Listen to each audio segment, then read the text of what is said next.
आइए आज के अध्याय में हम जो है वर्ग के बारे में अध्ययन करेंगे। तो देखिए जो चित्र दिख रहा है ये क्या है, एक वर्ग है। वर्ग जो होता है ये देखिए, ये इसकी चारों भुजाएं क्या होती हैं, बराबर होती हैं। यानी ये भुजा, ये भुजा, ये भुजा, ये भुजा, चारों भुजाएं आपस में बराबर होती हैं। और ये जो प्रत्येक कोण होता है, ये चारों कोण, ये कोण, ये कोण, ये कोण, प्रत्येक कोण कितने अंश के होते हैं, 90 अंश के होते हैं। ठीक, 90 अंश के होते हैं। और ये दोनों भुजाओं को मिलाने वाले कोण को क्या कहते हैं, इसको विकर्ण हम कहते हैं। ठीक, ये विकर्ण हो गया। तो अब इसके सामान्य जानकारी जान लेते हैं। देखिए पहली बात क्या होता है, वर्ग की चारों भुजाएं बराबर होती हैं। वर्ग की चारों भुजाएं बराबर होती हैं। ठीक, यानी चारों भुजाएं आपस में बराबर होती हैं। दूसरी बात, वर्ग का प्रत्येक कोण, ये चारों कोण जो हैं क्या होता है, 90 अंश का होता है ना। वर्ग का प्रत्येक कोण 90 अंश का होता है। ठीक,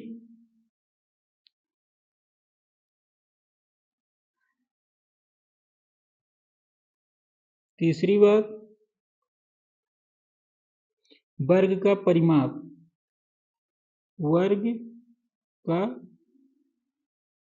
परिमाप, परिमाप मतलब चारों किनारों का माप। तो चारों किनारे इसके जो चारों भुजाएं बराबर होंगी, तो इसका परिमाप क्या होगा, 4 गुणे भुजा, 4 गुणे भुजा। यानी जब चारों समान है तो 4 गुणे भुजा, यानी 4 बार भुजा, तो 4 गुणे भुजा हो गया। ठीक, अब फिर क्या होता है अगली बात, वर्ग का क्षेत्रफल, वर्ग का क्षेत्रफल, वर्ग का क्षेत्रफल बराबर क्या होता है, यानी कोई क्षेत्रफल तो लंबाई गुणे चौड़ाई, तो लंबाई और चौड़ाई दोनों समान है ना।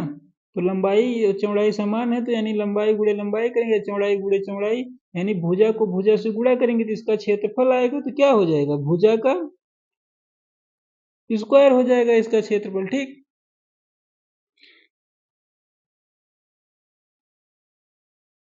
यानी ये भुजा का स्क्वायर जो होता है, इसके विकर्ण के स्क्वायर का आधा कर दिया जाए तो उसके बराबर होता है, यानी 1/2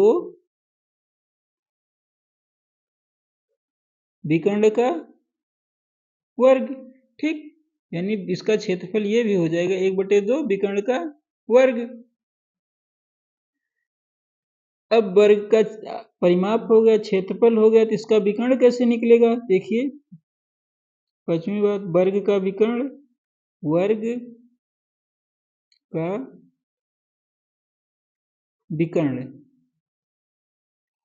देखिए चित्र में जैसे ये वर्ग का विकर्ण है, तो इसका विकर्ण का मतलब ये 90 अंश का हो गया, एक त्रिभुज बन गया। जब त्रिभुज बन गया तो ये क्या हो गया, एक पाइथागोरस प्रमेय। तो पाइथागोरस प्रमेय कहता है कि किसी समकोण त्रिभुज में जो है उसका विकर्ण जो होता है, विकर्ण का वर्ग शेष दो भुजाएं, यानी ये भुजा दोनों भुजाओं के वर्गों के योग के बराबर होता है।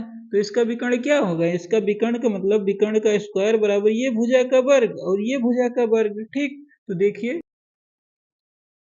तो इसका विकर्ण बराबर हो गया, इतनी विकर्ण का वर्ग, यहाँ से वर्ग हटाएंगे तो ये क्या हो जाएगा, यहाँ वर्गमूल हो जाएगा। और भुजा भुजा भुजा का वर्ग धन भुजा का वर्ग, तो क्या हो गया, 2 गुणे भुजा का वर्ग, है ना। तो भुजा अगर निकाल देंगे, इसका वर्ग है, तो क्या हो जाएगा, √2 गुणे भुजा, यानी वर्ग का विकर्ण बराबर क्या हो गया, 2 गुणे √2 गुणे भुजा हो गया। ठीक, तो ये रहे वर्ग से संबंधित आवश्यक जानकारी और नियम। इसके अगले अध्याय में हम वर्ग के प्रश्नों के बारे में हल करेंगे, उसमें उसका परिमाप, उसका क्षेत्रफल और विकर्ण निकालना सीखेंगे। ठीक।